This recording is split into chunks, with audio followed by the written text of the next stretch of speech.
მოგესალმებით, მე ვარ ია ანთაძე და თქვენ უყურებთ პოდკასტს ციტატა. პოდკასტის დღევანდელი ეპიზოდის ციტატა ასე ჟღერს: ყველაზე მეც იმაში ვხარჯავთ, რომ სხვებს დავემსგავსოთ. ციტატის ავტორია მე-19 საუკუნის ამერიკელი პოეტი და ფილოსოფოსი რალფ უოლდო ემერსონი. სანამ მთავარ სათქმელზე გადავალ, ტრადიციულად გთხოვთ, რომ გამოიწეროთ ჩემი არხი ციტატა ია ანთაძის ონლაინ დღიური და ამით დამეხმაროთ არხის განვითარებაში. დღევანდელი ციტატის კომენტარი მინდა ნაწილობრივ მაინც მიუძღვნა თინეიჯერებს, მათ მშობლებს და მათ მასწავლებლებს. თუმცა რასაკვირველია მიმაჩნია, რომ დამსგავსება როგორც მოვლენა, ყველა ასაკში სერიოზული საზოგადოებრივი და პიროვნული პრობლემაა. იმით დავიწყებ, რომ თბილისში უყვართ რომელიმე მოდურ ჯგუფთან თავის გაიგივება. მაგალითად, ადრე, როდესაც გუგა კოტეტიშვილი ჩანთებს კერავდა, ძალიან ბევრს უნდოდა, რომ გუგას ჩანთა ჰქონოდა. არა მხოლოდ იმიტომ, რომ ლამაზი იყო, არამედ იმიტომაც, რომ უნდოდა თიჯანაც გამხდარიყო გუგას ჩანთების მფლობელთა რაღაც უხილავი კლუბის წევრი და თითქოს გუგას ჩანთის ტარებით აი მას ამბობდა, რომ მეც თქვენიანი ვარ, აი მეც გუგას ჩანთით დავდივარ. დღევანდელ საქართველოში დამსგავსება თითქოს ნორმა, კომფორტულია, რომ შენც იქ იყო, სადაც ხვები არიან. გამორჩეულობა კი ყოველთვის ითხოვდა და დღესაც ითხოვს დიდ სიმამაცეს. თუ არ ვცდები, ჩვენთან სკოლაში ასწავლიან ჯემალ ქარჩხაძის ცნობილ მოთხრობას იგი და ეს მოთხრობა სწორედ იმას აღწერს, რამდენი სიმამაცე გჭირდება, რომ განსხვავებულობის შიში დაძლიო და მართლა რამხელა რისკია და რამხელა მსხვერპლს მოითხოვს, რომ არ გავდეს სხვებს, პირველ რიგში შენი თემის წევრებს. სწორედ იმის გამო, რომ დამსგავსება ჩვენთან ნორმაა, ჩვენ შორის არიან ისეთი ადამიანები, რომლებიც ნორმას უპირისპირდებიან და განზრახ არღვევენ. ამით ისინი საკუთარ თავსაც და სხვებსაც ეუბნებიან, უმტკიცებენ, რომ აი ყოფნით სიმამაცე ნორმას დაუპირისპირდნენ. ასეთი იყო მწერალი და გამორჩეული პიროვნება გურამ რჩეულიშვილი. მე მგონი სკოლაში გურამ რჩეულიშვილის ნაწარმოებებსაც ასწავლიან, მაგრამ არ ვიცი, რამდენად იცის ახალმა თაობამ გურამ რჩეულიშვილის პიროვნება, როგორ არღვევდა იმ ნორმებს, რომელშიც ცხოვრობდა და რა თქმა უნდა, საბჭოთა საქართველოს ნორმებს და წესებს გულისხმობ. ამითიც ის იყო ძალიან გამორჩეული და არა მხოლოდ თავისი შემოქმედებით. ახლა მინდა ერთ ადამიანზე გიამბოთ, რომელიც ამბობს, რომ ახალგაზრდობისას განზრახ უპირისპირდებოდა ნორმას, მოდას, მხოლოდ იმიტომ, რომ თავისი ასეთი ხასიათი გამოეხატა, ნორმასთან მებრძოლის ხასიათი. ეს ადამიანი მუსიკის ჟურნალისტი გია ხადურია, ერთ-ერთი ყველაზე დასამახსოვრებელი სტუმარი, მისგანაც კი ოდესმე ინტერვიუ ამიღია. აი რას ამბობს გია ხადური, ციტატა: ყოველთვის ვეძებდი გავრცელებული საზოგადოებრივი აზრის საწინააღმდეგო დინებებს, იმ შემთხვევაშიც კი თუ ეს მეინსტრიმი მომწონდა. სპეციალურად ვეძებდი ჩემს თავში საწინააღმდეგო დინებას და თავს ვირწმუნებდი, რომ ეს უფრო საინტერესოა. როდესაც ეს ფრაზა მოვისმინე, გაოცებობა ვკითხე, ესე იგი რა გამოდის თქვენთვის დაპირისპირება თვითმიზანი იყო მეთქი და აი რა მიპასუხა. ჩემი კრედო ეს არის, შეიძლება ხელოვნურად შევქმნა ჩემთვის დისკომფორტული დისკურსი, რომელიც საშუალებას მაძლევს კომფორტის ზონიდან გამოვიდე. ციტატის დასასრული. აი როგორც ხედავთ, ასეთი ადამიანებიც არსებობენ, რომლებიც ნორმას მაშინაც კი უპირისპირდებიან, როდესაც სწორედ ეს ნორმა მოწონთ. მაგრამ ასეთი ადამიანი ნამდვილად ძალიან იშვიათია. ბევრად მეტისთვის კომფორტულია მზა კლიშეები. ესე იგი, კომფორტულია საუბრის, ჩაცმის, სოციალურ ქსელში ქცევის თუ მიზნების საყოველთაოდ მიღებული აი ამ ნორმის გაზიარება. როდესაც ბავშვი იზრდება და თინეიჯერობის ასაკს აღწევს, მასში ჩნდება იდენტობის კრიზისი, ერთგვარი სიცარიელე იდენტობის, იმიტომ რომ სანამ ბავშვია იცის, რომ დედას უყვარს, მამას უყვარს და ეს სიყვარული მას ცხოვრებას უსწრებს, მაგრამ შემდეგ გადის წლები და ბავშვისთვის დედა და მამა აღარ არის მთავარი ავტორიტეტი, მისთვის ავტორიტეტია თანატოლი და სწორედ თანატოლისგან ჭირდება ახლა აღიარების მიღება და არა დედისგან და მამისგან. და ამ დროს მოზარდები დიდი საფრთხის ქვეშ არიან, იმიტომ რომ აღიარების მისაღებად უსაფრთხოებისთვის, კომფორტისთვის ბევრ რამეს დათმობენ და პირველ რიგში დათმობენ საკუთარ იდენტობას. იმისთვის რომ რომელიღაც მათთვის ასურველი ჯგუფის წევრები გახდნენ, მათ ჭირდებათ არა ის რომ საკუთარ თავს დაემსგავსონ, არამედ ის რომ დაემსგავსონ სხვას და ასეთი ჯგუფები ხშირად იქნება ხოლმე კლასში. შეიძლება ერთი ჯგუფი იყოს, შეიძლება რამდენიმეც. ხო და ეს ჩვენი სიყვარულით გაზრდილი შვილი იწყებს ჩაცმას, საუბარს, მოქცევას, ისე როგორც ოჯახში მიღებული არ არის, ოჯახისთვის აი ნამდვილად უცხოა, მაგრამ სამაგიეროდ ნორმა არის თანატოლების წრეში. და ყურადღებიანი მშობლისთვის მართლა ძნელი საყურებელია, როგორ კარგავს მისი შვილი ინდივიდუალობას და როგორ ემსგავსება არა გაზრდილ საკუთარ თავს, არამედ ვიღაც სხვას, რომელიც არის უფრო უხეში, რომელიც არის გულგრილი, ზედაპირული.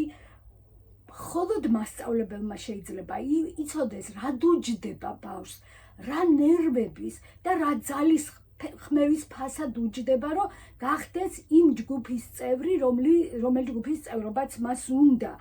მშობელი ამას ვერ ხედავს, მაგრამ ხედავს შედეგს და ეს შედეგი ხშირად ხდება ბავშვთან კონფლიქტის მიზეზი. და წარმოიდგინეთ, რომ ბავშვი მოზარდობის ასაკში ყვება ორ მაგწნეხში. ერთი არის წნეხი თანატოლებისგან და მეორე არის წნეხი ოჯახისგან, მშობლებისგან. გონი ერთადერთი, რაც მოზარდს გარკვეული პერიოდის მერე აი ამ დამსგავსების მდგომარეობიდან გამოიყვანს და თავის თავთან დააბრუნებს, არის მხატვრული ლიტერატურა, იმიტომ რომ რაღაც ჯადოქრობით წიგნის კითხვა ყოველთვის ბავშვს ბოლოს აბრუნებს საკუთარ თავთან, იმიტომ რომ ლიტერატურა ქმნის შინაგან ღერცს, ღირებულებების სისტემას, რაღაც ბირთვს და ეს ბირთვი არის ყოველთვის ხელშეუვალი. თუ ეს ბირთვი გაქვს, ეს იქცევა ღუზად, რომელიც გარკვეული პერიოდის შემდეგ აი ამ სხვისთვის დამსგავსების როლიდან გამოგიყვანს, მაგრამ თუ ეს ღუზა არ გაგაჩნია, თუ ეს ბირთვი არ გაგაჩნია, მაშინ შენ შეიძლება ისე რომ ვერც მიხვდე მთელი შენი ცხოვრება, შენი ცხოვრების შინაარსი ვიღაც სხვას გადააბარო. ეს ეტაპი მოზარდობისას, სხვისთვის დამსგავსების ეტაპი, მგონია რომ აუცილებლად გასავლელი ეტაპი არის, იმიტომ რომ უბრალოდ გადარჩენის სტრატეგიაა ხშირად მოზარდისთვის და ეს მშობლებმაც და მასწავლებლებმაც კარგად უნდა ვიცოდეთ, ეს უნდა დავიმახსოვროთ, როდესაც არ მოგწონს როგორი გახდა ჩვენი შვილი და როდესაც ვცდილობთ, რომ მასზე წნეხით ან სიმკაცრით გადავაფიქრებინოთ ის გზა, რომელსაც ახლა ამ მომენტში ადგას. როდესაც სკოლაში ვასწავლიდი, ჩემს სადამრიგებლო კლასში გააფთრებული ვებრძოდი აი ამ მოვლენას, რომ შექმნილი იყო ვთქვათ ერთი პატარა გავლენიანი ჯგუფი და დანარჩენ მოსწავლეებს მთელი ენერგია იმაში დაეხარჯათ, ნერვები დაეხარჯათ იმაში, რომ როგორმე ამ ჯგუფის წევრები გამხდარიყვნენ. აქვე მინდა ვთქვა, განმარტო, რომ გერმანულ სკოლაში ვასწავლიდი, იქ თავისებური წესები გქონდა და ერთდროულად ორი პარალელური კლასის დამრიგებელი ვიყავი და ერთ კლასში ეს პრობლემა, დამსგავსების პრობლემა არ მქონდა და მეორე კლასში ეს მქონდა ძალიან მძაფრად და მინდა ვთქვა, რომ ამ პრობლემასთან პირწმინდად დავმარცხდი მაშინ. არ ვიცი, გამოცდილება არ მეყო, თუ არ ვიცი, თუ ეს მოვლენა თინეიჯერული გაჩნდა, მაშინ ის უბრალოდ დაუმარცხებელია რაღაც გარკვეული პერიოდის განმავლობაში, მაგრამ მე კი მაშინ დავმარცხდი, თუმცა ახლა დარწმუნებული ვარ, რომ გავიდა დრო და ჩემმა მოსწავლეებმა საკუთარი თავი იპოვეს, იმიტომ რომ ამისთვის ძალიან მყარი საფუძველი ჰქონდათ. დღეს მაინც გავბედავ და დამარცხებული მასწავლებლის პოზიციიდან ვურჩევ მშობლებს, რომ სანამ მათი შვილები პატარები არიან და ამ მოზარდობის ასაკისთვის მიუღწევიათ, მანამ მაქსიმალურად ხშირად უკითხონ წიგნები და თვითონაც ხშირად იკითხონ იმისთვის, რომ ბავშვმა მიიღოს მაგალითი, რომ წიგნის გარეშე ცხოვრება არ შეიძლება.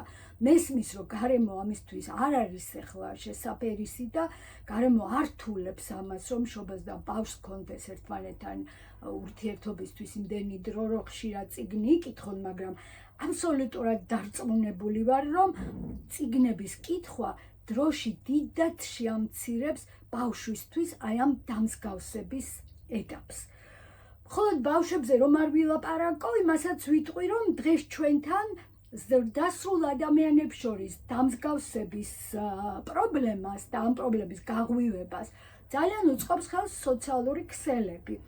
მათი ალგორითმი, როგორც ვიცით, ახალისებს და აჯილდოებს იმას, რაც უკვე პოპულარულია.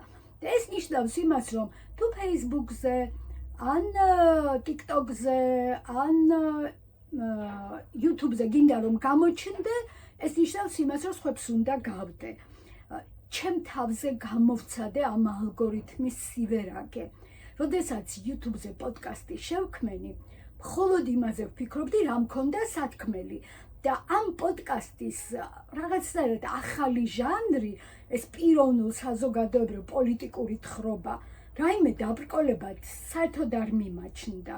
და მე აღმოჩნდა, რომ YouTube-ზეც თურმე ალგორითმი აჯილდოებს იმას, რაც უკვე პოპულარულია. ეს მანამდე არ ვიცოდი და არ მეგონა.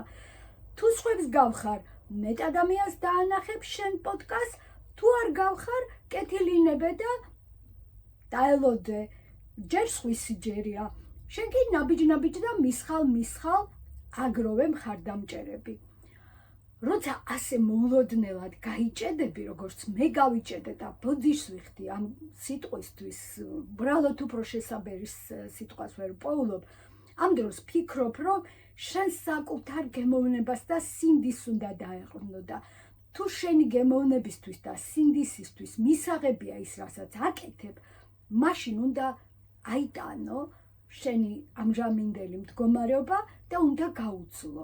რატომ ვამბობ გავიჭედე მეთქი? იმიტომ რომ 2009 წლიდან ვარ Facebook-ზე და ამასობაში 5000 მეგობარი მყავს და 23500-ზე მეტი გამომწერი მყავს და ამიტომ ვფიქრობდი, რომ თუ ამ ადამიანებს აინტერესებთ Facebook-ზე რას ვაკეთებ, რას ვამბობ, რას ვწერ, ალბათ YouTube-ზე პირველი ბარიერის გადალახვა არ გამიჭირდება მეთქი და ეს პირველი ბარიერი არის 1000 გამომწერი.